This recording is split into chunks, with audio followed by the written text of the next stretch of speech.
Hello student, welcome to Inverse Academy. जैसा कि last class में अपन ने एक्सरसाइज 7.3 के क्वेश्चन नंबर 2 तक कंप्लीट किए थे और साथ में बेसिक इंट्रोडक्शन के बारे में बात की थी, ठीक है ना, कि कैसे अपन पी को यूज़ करके, परमुटेशन को यूज़ करके, NPR वाला जो फॉर्मूला था उसको यूज़ करके भी ऐसे थ्योरी वाले क्वेश्चन हैं जिसमें अपने को अरेंजमेंट्स करने, टोटल नंबर ऑफ वेज बनाने हैं, उनको भी अपन कर सकते हैं, ठीक है।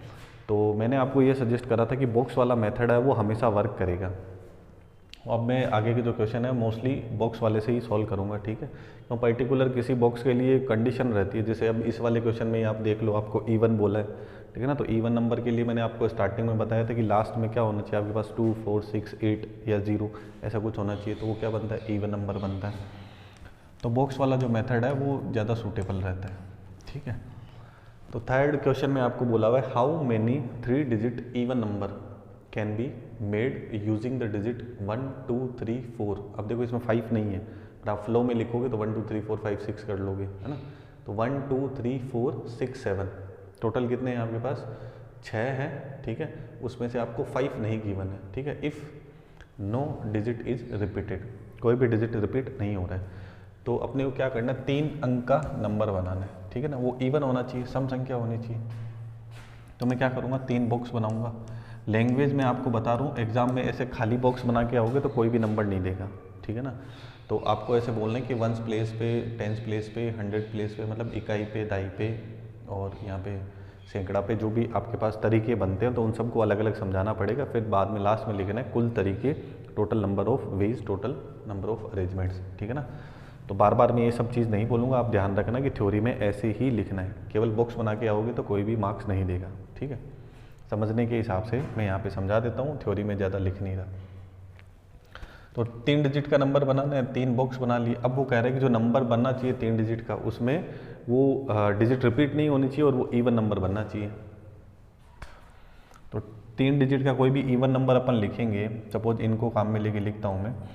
तो यहाँ पे मैंने लिखा 3, 1, 2, है ना, 3, 1, 2 इनको काम में ले सकते हैं, ठीक है ना। यहाँ पे मैंने लिखा 3 और 6 और 4। तो अब आप ये चीज़ नोटिस कर सकते हो कि जो भी अपन 3 डिजिट का नंबर बनाएंगे, अगर वो इवन नंबर है, 312, 364 ये जो बन रहा है, अगर वो इवन नंबर है, सम संख्या है, तो लास्ट में क्या आएगा, 2, 4, 6, 8 या 0 ऐसे ही कुछ आ सकता है। तो 0 अपने पास है नहीं, 8 अपने पास है नहीं, ठीक है ना। तो अपने पास क्या बन सकता है, 2, 4, 6।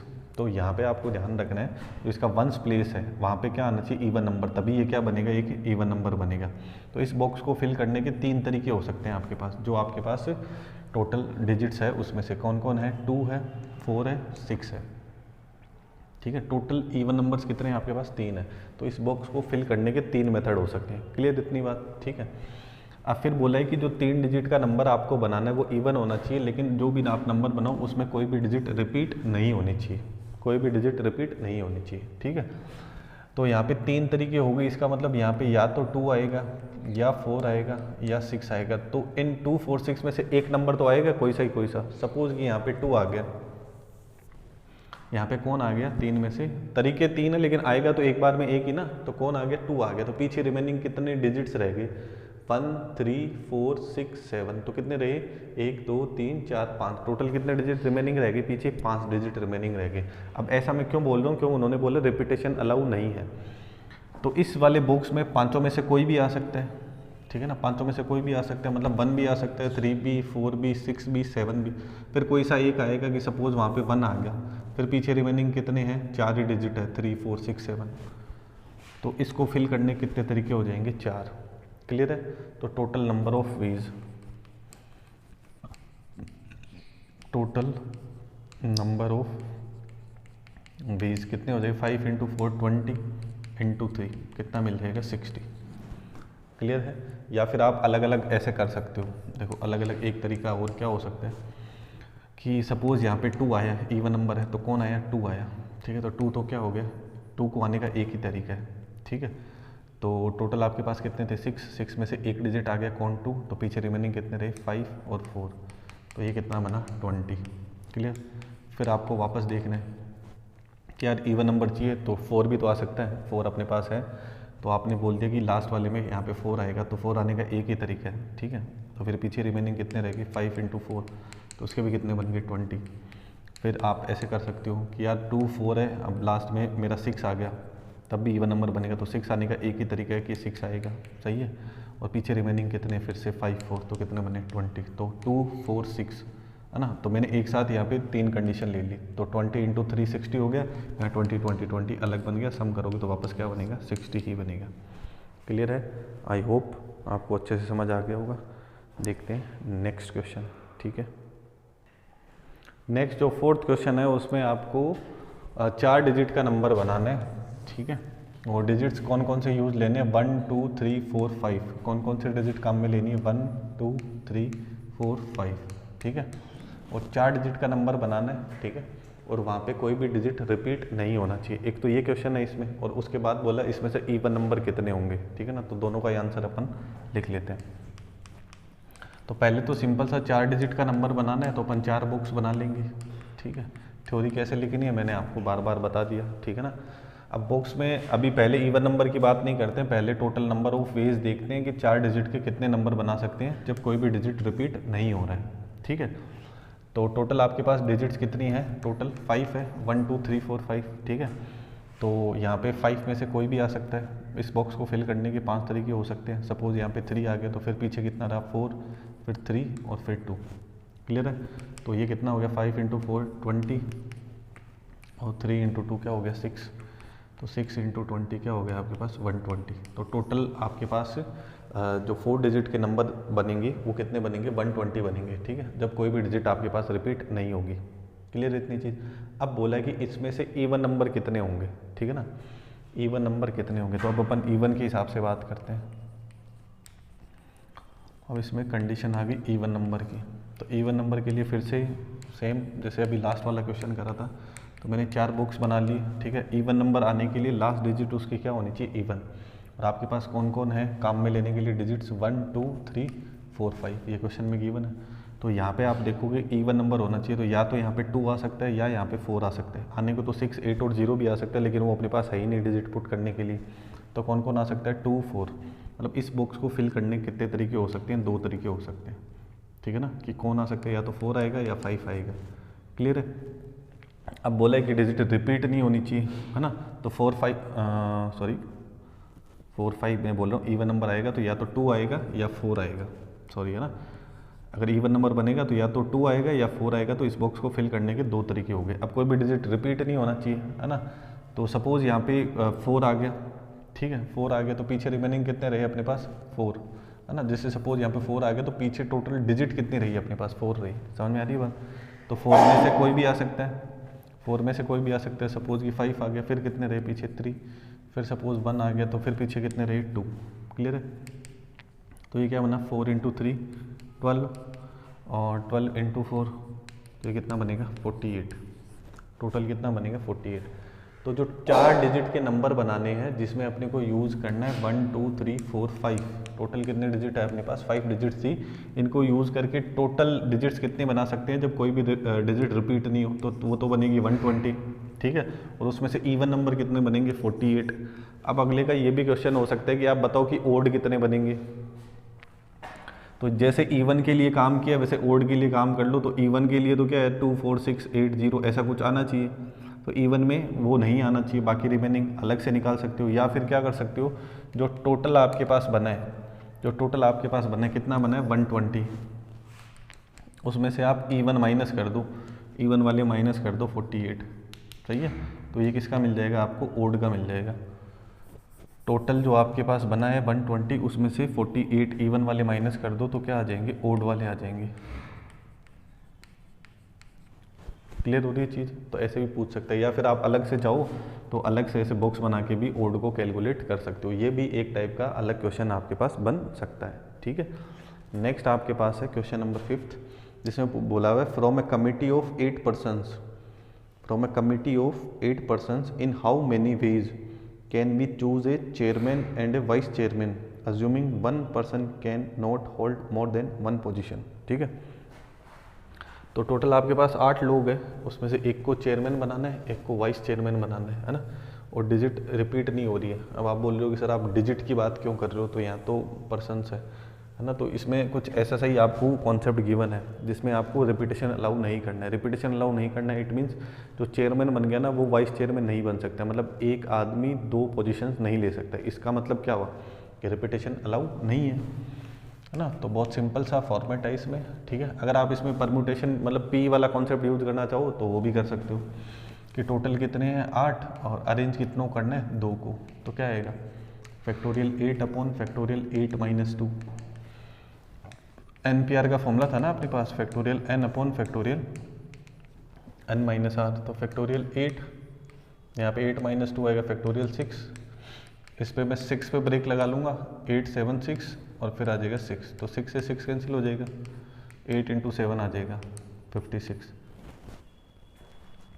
ठीक है। तो टोटल अपने पास 8 इंटू 7 अपन कर देंगे तो टोटल अपने पास मेथड कितने आ जाएंगे 56। अब इसका एक तरीका और क्या हो सकता है कि नहीं सर ये मुझे तो पी यूज़ नहीं करना है, मुझे तो बॉक्स वाला मेथड यूज़ करना है। तो टोटल आपके पास जो जो भी पर्सन है वो टोटल कितने 8 है, ठीक है ना। टोटल कितने पर्सन है 8 पर्सन है, ऐसे टोटल कितने हैं 8 है, ठीक है। तो एक से ज़्यादा पद एक जना नहीं ले सकता, मतलब अगर एक चेयरमैन बन गया तो दूसरा चेयरमैन नहीं बन सकता, समझ में आ रहा है। मतलब रिपीटेशन अलाउ नहीं करनी है और 2 को ही चूज करना है, इसलिए मैंने 2 बॉक्स बनाए।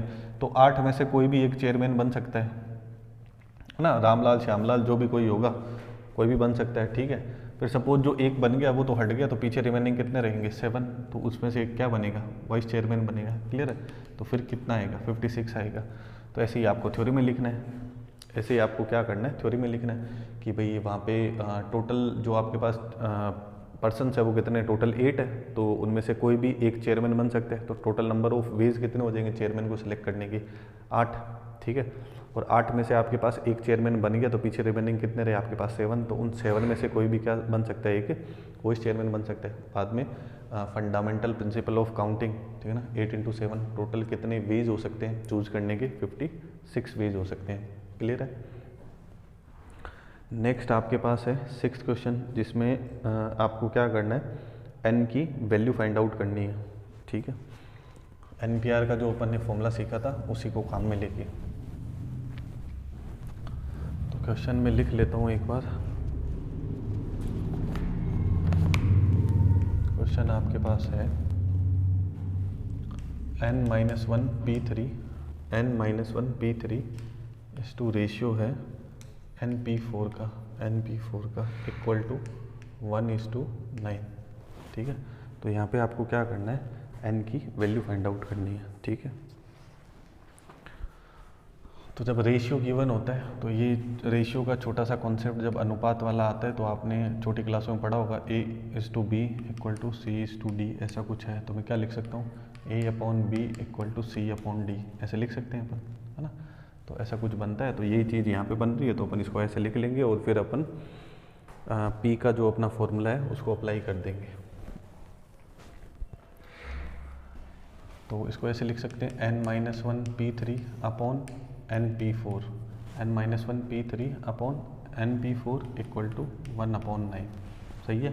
अब NPR का जो फॉर्मूला था, NPR का फॉर्मूला क्या था, PNR बोल दो NPR बोल दो, है ना। मैंने बताया था कई बार तुम्हें ऐसे भी देखने को मिल सकता है।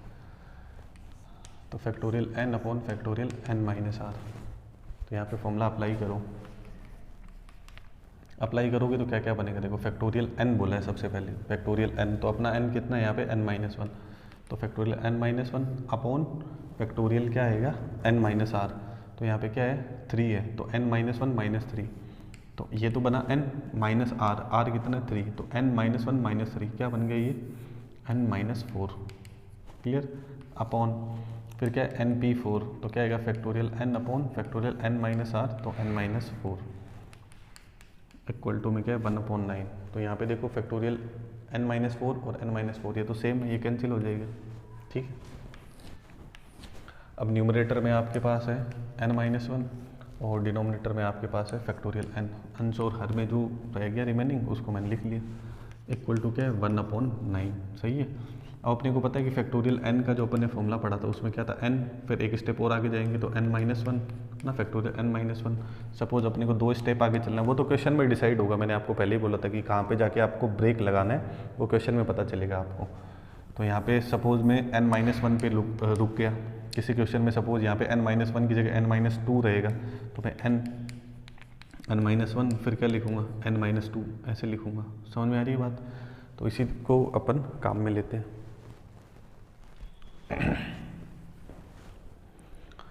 अब यहाँ पे फैक्टोरियल n-1 है तो इसको एज इट इज़ रहने देते हैं, और यहाँ पे फैक्टोरियल n तो इसको एक स्टेप आगे चलते हैं। तो n और factorial n-1 equal to 1/9। Clear है? तो ये भी क्या हो जाएगा कैंसिल। तो क्या है 1/9 equal to 1/n equal to 1/9। तो क्रॉस मल्टीप्लाई कर देंगे तो n की वैल्यू कितनी आ जाएगी 9। सही है ना? अब आप चेक भी कर सकते हो ये n की वैल्यू सही है कि गलत है। कैसे चेक कर सकते हो? NPR के लिए मैंने बताया n क्या होता है टोटल नंबर ऑफ ऑब्जेक्ट्स, और r आपके पास क्या होता है कितने ऑब्जेक्ट आपको वहाँ से अरेंज करने हैं, है ना? तो NPR में क्या हो सकता है n और r की वैल्यू इक्वल हो सकती है, लेकिन r की वैल्यू कभी n से ज़्यादा नहीं हो सकती है ना? टोटल 5 ऑब्जेक्ट है, उसमें से आप 7 को तो अरेंज नहीं कर सकते ना, 7 को तो सेलेक्ट नहीं कर सकते। ठीक है, तो n की वैल्यू मैं यहाँ पुट करूँगा तो n-1 क्या आएगा, 9-1 क्या आएगा 8। तो 8 में से 3 सेलेक्ट कर सकते हैं और 8 में से 4 भी कर सकते हैं, है ना? तो ये वैल्यू सही है। कई बार ऐसा होता है कि आप इस टाइप के क्वेश्चन सॉल्व करते हो तो n की 2 वैल्यूज़ मिलती है, तो उसमें से करेक्ट कौन सी ये भी देखनी पड़ती है। ठीक है ना? दोनों भी करेक्ट हो सकती है, लेकिन वो क्वेश्चन की कंडीशन पे डिपेंड करेगा। क्लियर है? तो इस तरीके से अपन यहाँ पे n की वैल्यू फाइंड आउट कर लेंगे। Next question number 7।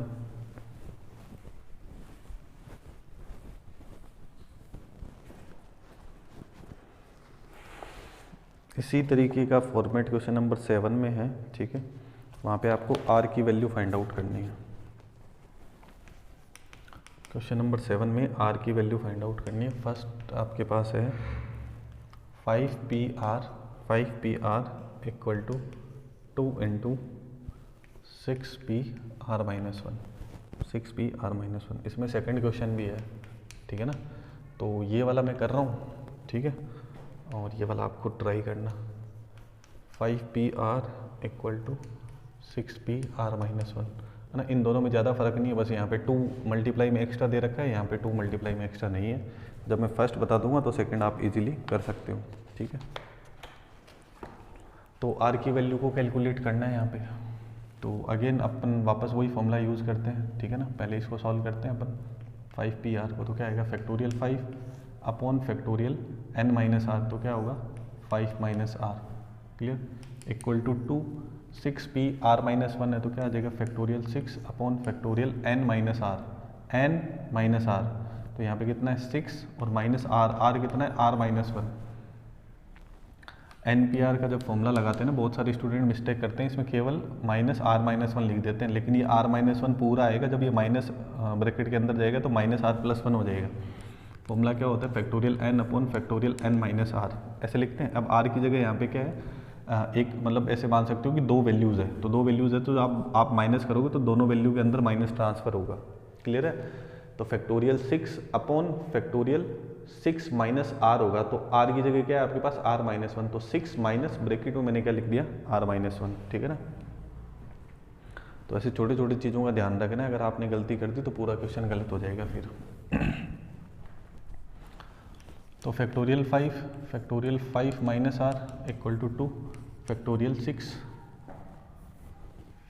6। ठीक है, और यहाँ पे अगर आप माइनस को अंदर ट्रांसफ़र करोगे तो क्या बनेगा, देखो 6 माइनस r+1, 6 माइनस r+1, सही ना? तो 6 + 1 क्या हो जाएगा 7, तो ये फाइनली क्या आ जाएगा 7 माइनस r, क्या आ जाएगा 7 माइनस r। ठीक है, अब यहाँ पे देखो फैक्टोरियल 5 है और यहाँ पे फैक्टोरियल 6 है, तो इस 6 को एक स्टेप अगर अपन आगे बढ़ाएं तो क्या आएगा 6 इंटू फैक्टोरियल 5, तो ये दोनों क्या हो जाएंगे कैंसिल। और यहाँ पे देखो क्या है 5 माइनस r है, तो जब अपन फैक्टोरियल में एक स्टेप आगे जाते हैं, जैसे मुझे 5 लिखना है तो क्या लिखते हैं 5 इंटू फैक्टोरियल 4, तो मुझे 6 लिखना है तो क्या लिखूंगा 6 इंटू 5 इंटू फैक्टोरियल 4। वो तो अपने भी ऊपर डिपेंड करता है कि अपन कितने स्टेप के बाद रुकते हैं। मैं ये सब इसलिए अभी याद दिलवाने की कोशिश कर रहा हूँ कि जब भी अपन एक स्टेप जाते हैं तो एक टर्म क्या होती है कम होती है। तो यहाँ पे देखो क्या है 5 माइनस r है, क्या है 5 माइनस r है, तो इससे जब एक स्टेप अपन आगे जाएंगे तो क्या होगा 5 माइनस r-1, तो क्या बनेगा 4 माइनस r, लेकिन अपने पास यहाँ पे क्या है 7 माइनस r है, तो इसको अपन नहीं छेड़ेंगे, ठीक है ना, इसको आगे नहीं बढ़ाएंगे, इसको धक्का नहीं मारेंगे, इसको आगे धक्का मारेंगे और ब्रेक लगा देंगे, जब क्या बन जाएगा 5 माइनस आर। क्लियर। अभी इसको थोड़ा सा सॉल्व कर लेता हूँ, क्योंकि फैक्टोरियल 5 से फैक्टोरियल 5 कैंसिल हो गया, ठीक है। तो यहाँ 1 upon factorial 5 minus R equal to 2 into 6 कितना हो जाएगा 12 अपॉन, अब यहाँ पे क्या है factorial 7 minus R, factorial 7 minus are. तो इस पे लगाते हैं अब अपन धक्का, ठीक है। तो एक टर्म बनी 7 माइनस आर, नेक्स्ट टर्म क्या होगी 7 minus R minus 1, 7 minus R minus 1, तो क्या होगा 7 माइनस 1 क्या बन जाएगा यहाँ पे 6, तो क्या आ जाएगा 6 माइनस आर। और नेक्स्ट स्टेप में इससे एक और कम हो जाएगा, तो 6 माइनस आर माइनस 1, तो ये फाइनली क्या आ जाएगा 5 माइनस आर। यहीं पे मैं ब्रेक लगा दूंगा, तो जहाँ पे अपन ब्रेक लगा देंगे वहीं पे क्या आ जाएगा अपना फैक्टोरियल। ब्रेक क्यों लगा देंगे, क्योंकि ये चीज़ यहाँ पे भी बन रही है। क्लियर है। अब देखो आपके पास 7 माइनस आर और 6 माइनस आर, आर से मल्टीप्लाई होगी, आर स्क्वायर बनेगा। इट मीन्स आर की कितनी वैल्यू आने वाली है, 2 क्वाड्रेटिक इक्वेशन बन जाएगी। क्लियर है। इसको जो सेकंड है इसका आप खुद ट्राई करना, हो जाएगा, ठीक है ना। तो अब देखते हैं क्या बनता है, ठीक है। तो ये 7 माइनस आर 6 माइनस आर इधर डिवाइड में ये सारी चीज़ें कैंसिल हो गई, तो ये इधर मल्टीप्लाई में आ जाएगा। 7 minus R into 6 minus R equal to 12। Clear है। तो 7 को 6 से करेंगे तो क्या आएगा 42 minus 7 R minus 6 R plus R square equal to 12। Clear. अब देखो क्या बना, R square minus 13 R plus 42 equal to 12 है, तो इसको इधर ले आते हैं, माइनस 12 इक्वल टू 0। तो आर स्क्वायर माइनस 13 आर, तो माइनस 12 प्लस का 42 माइनस 12, तो कितना आ जाएगा आपके पास 30 इक्वल टू 0। अब इसके फैक्टर कर लो या श्री आचार्य मेथड जो आपके पास है उससे सॉल्व कर सकते हो। तो मैंने कर दिया माइनस का 3r, 30 है ना, तो यहाँ पे माइनस 13 है, तो माइनस 3r और माइनस का 10r प्लस 30 इक्वल टू क्या आ जाएगा 0। और अपन क्या करेंगे, इसमें कॉमन ले लेंगे r को कॉमन लेके यहाँ पे वैल्यू इजीली अपने को मिल जाएगी। सही है। तो r मैंने कॉमन ले लिया, तो r माइनस 3 और माइनस 10 कॉमन ले लिया, तो again r minus 3 minus 10 common ले लिया, तो ये तो प्लस का हो गया और ये प्लस वाला किसका हो गया माइनस का। तो r माइनस 3 और r माइनस 10 इक्वल टू 0। सही है। और ये भी ध्यान रखना r की वैल्यू नेगेटिव भी नहीं हो सकती, सीधी सी बात है ना। नेगेटिव तो मतलब ऐसे थोड़ी होता है कि मतलब 5 जो ऑब्जेक्ट है उसमें से माइनस 3 ऑब्जेक्ट आपने मतलब अरेंज करने हैं, ऐसा तो कुछ नहीं होता है। तो r माइनस 3 और r माइनस 10 आ गया, ठीक है। तो फैक्टर इन दोनों का मल्टीप्लिकेशन कितना है 0, तो r माइनस 3 इक्वल टू 0 होगा या r माइनस 10 इक्वल टू 0 होगा। r माइनस 3 0 होने का मतलब r की वैल्यू 3 है और माइनस 10 है, तो r की वैल्यू क्या है यहाँ पे 10 है। सही है। अब आपको ये सेलेक्ट करना है कि इसमें से कौन सी वैल्यू सही है कौन सी वैल्यू गलत है, ये भी तो मैटर करता है। अभी जब लास्ट वाला क्वेश्चन करा तो n की वैल्यू 1 ही आई थी, तो वो वहाँ पे पुट करके देखा कंडीशन सही बन रही थी, बट यहाँ पे 2 है, ठीक है। तो यहाँ पे 3 वैल्यू पुट करते हैं, तो 5p3 मतलब 5 में से 3 ऑब्जेक्ट सेलेक्ट कर सकते हैं, कोई प्रॉब्लम नहीं है। अब यहाँ पे क्या 6pr माइनस 1, तो 3 माइनस 1 क्या बनेगा 2, तो 6 में से 2 को भी अपन अरेंज कर सकते हैं, कोई दिक्कत नहीं है। अब r की वैल्यू 10 लेते हैं, तो 5p10 कहाँ से करोगे, 5 में से 10 ऑब्जेक्ट्स आपके पास कैसे अरेंज कर सकते हो आप, है ना। तो r की वैल्यू आपके पास 10 नहीं हो सकती। मैंने आपको कंडीशन बताई थी कि n हमेशा बड़ा होगा किससे, r से। ज़्यादा से ज़्यादा क्या हो सकता है, n और r इक्वल हो सकते हैं। समझ में आ रही है बात। तो r की वैल्यू n से कभी भी ज़्यादा नहीं हो सकती, तो r इक्वल टू 10 है, वो तो नॉट पॉसिबल है। तो r की वैल्यू आपके पास क्या होगी, ओनली 3। सही है यार। अभी तक वीडियो देख रहे हो, समझ में आया तो वीडियो कर दो लाइक, चैनल को कर लो सब्सक्राइब, ठीक है। और वीडियो अपने दोस्तों के साथ शेयर करना मत भूलना, ठीक है। बाकी नेक्स्ट मतलब जो सेकंड क्वेश्चन मैंने दिया है तो आप खुद से ट्राई करना, हो जाएगा। बस यहाँ पे 2 बन रहा था ना, तो 2 इंटू 6 यहाँ पे क्या बना था 12, तो यहाँ पे 12 नहीं बन के केवल यहाँ पे क्या रहेगा 6 रहेगा बस, ठीक है ना। तो बस बाकी सब सेम ही बनने वाला है, वैल्यूज़ डिफरेंट आएगी, तो आप कैलकुलेट करके देख लेना, ठीक है। मिलते हैं नेक्स्ट क्लास में, आज के लिए बस इतना ही। Thank you so much.